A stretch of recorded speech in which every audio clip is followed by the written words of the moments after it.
Okay, today we're going to talk about prospecting. So, how to find prospects and then qualify them. And so, just as a reminder of where prospecting is in the sales process, it is the first step of the 8-step relationship selling cycle. So, this aligns with chapter 8, and you definitely want to read chapter 8 along with going through the slides and probably videos.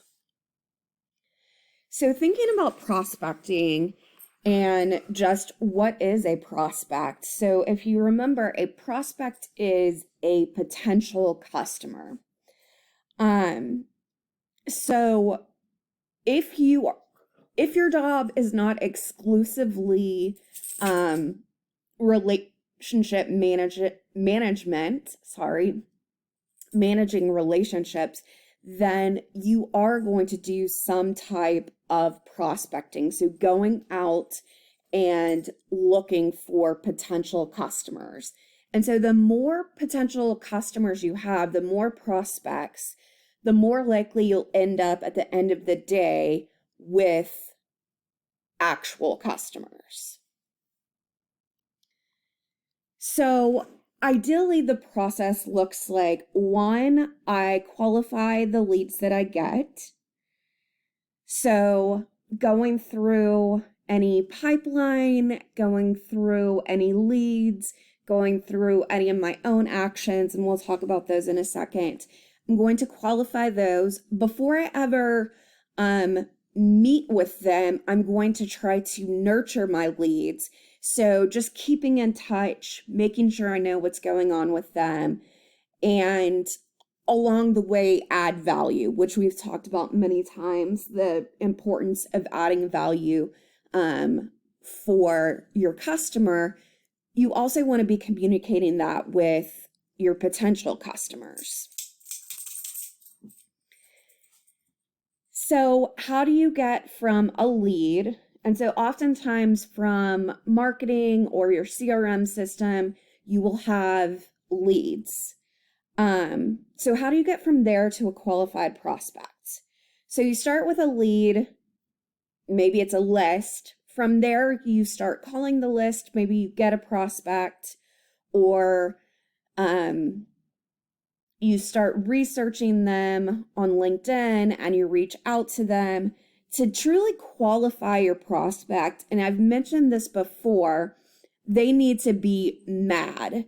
And so what that means is they need to have the money, authority, and desire or need.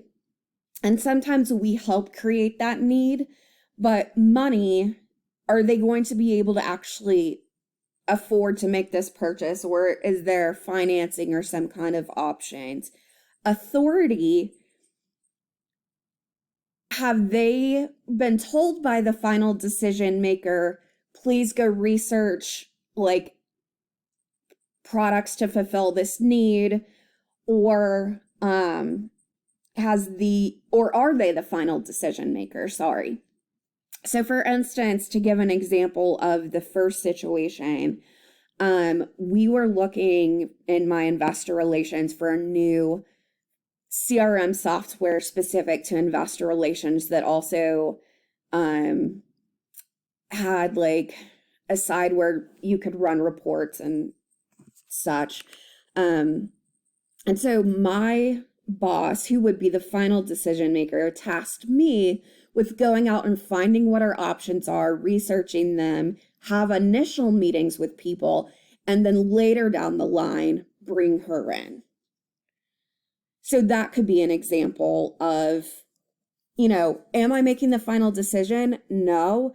But did the final decision maker tell me to go do this? Yes. So there are different methods of prospecting, and we're going to go through each one. So I think I was going to stop. We'll just keep going. Sorry. All right, so let's go through each of these methods. To begin with, you have referrals. That's pretty straightforward. It's having a current customer refer you. So referrals are good because generally if someone refers you, then the customer that, or the prospect that they are giving the referral to, that builds some level of trust, because people will not refer you unless you have helped them in some kind of way or are adding value for them. So that's one method. Two, centers of influence. So anyone you know that believes in you, what you're doing. So maybe that's friends you have in the community. Maybe that's neighbors, whomever it is, someone that can refer you out to other business people or other businesses. So also a type of referral in some sense. Social media, we've already spent time on this with the LinkedIn assignment, so I won't belabor this, but social media is a great way to do prospecting, especially LinkedIn. So group prospecting, this you may not have heard of before.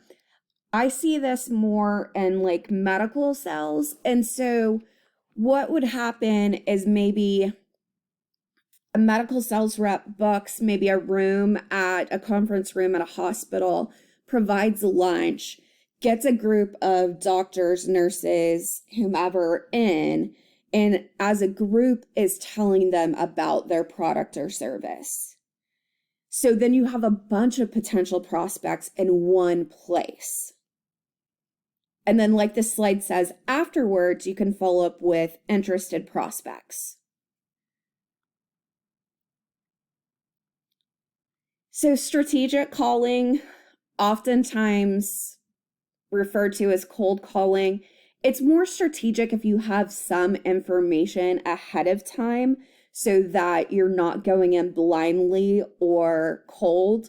And again, with LinkedIn, we talked about that you can turn cold calls into warm calls through doing research before you actually talk to this prospect.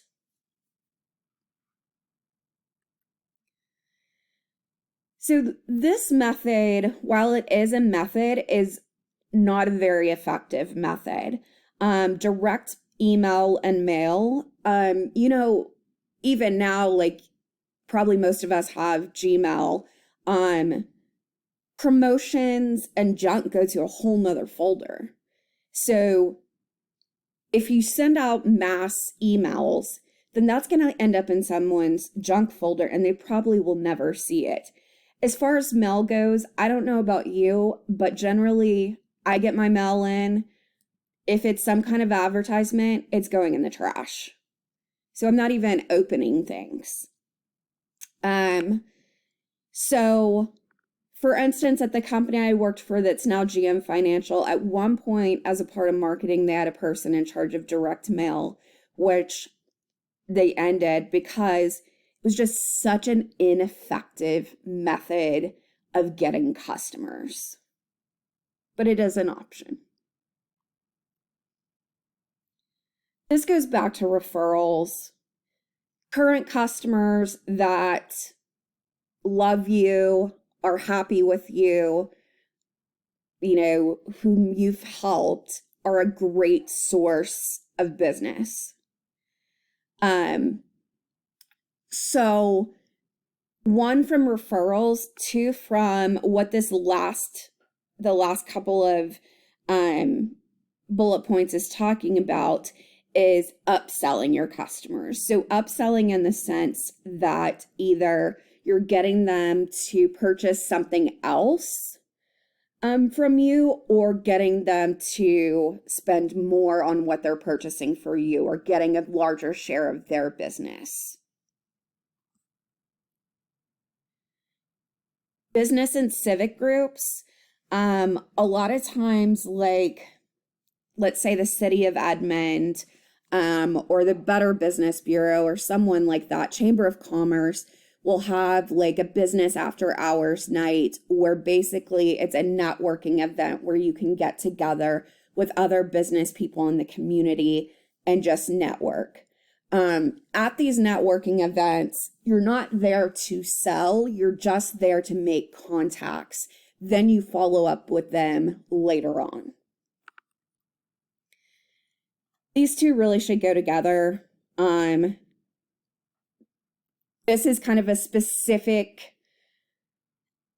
type of networking. You can also network in general with just anyone you meet when you're at church, or if you have kids through school, or whatever you may be doing. And lastly, obviously, the internet. So you can use this from your research perspective, and you can also use it from the perspective of having a nice website that attracts people. So what do you do with your prospect information? Generally, it's going to go into some kind of CRM system. In the slides, if you click this link, then there's a YouTube on Salesforce.com. Please go ahead and watch it. I don't think you want to watch it within this video. But Salesforce.com or any CRM software is going to help you manage your leads and do what this slide is saying of initially recording the leads, allow you to classify your prospects, and then even schedule and put on your calendar. So CRM softwares can do a lot and integrate your mail, your calendar. I know Salesforce even has almost like an Twitter for like your company, where you can tag anyone for updates on what you're doing with a certain customer. So CRM is going to be really where you're going to manage your prospect information.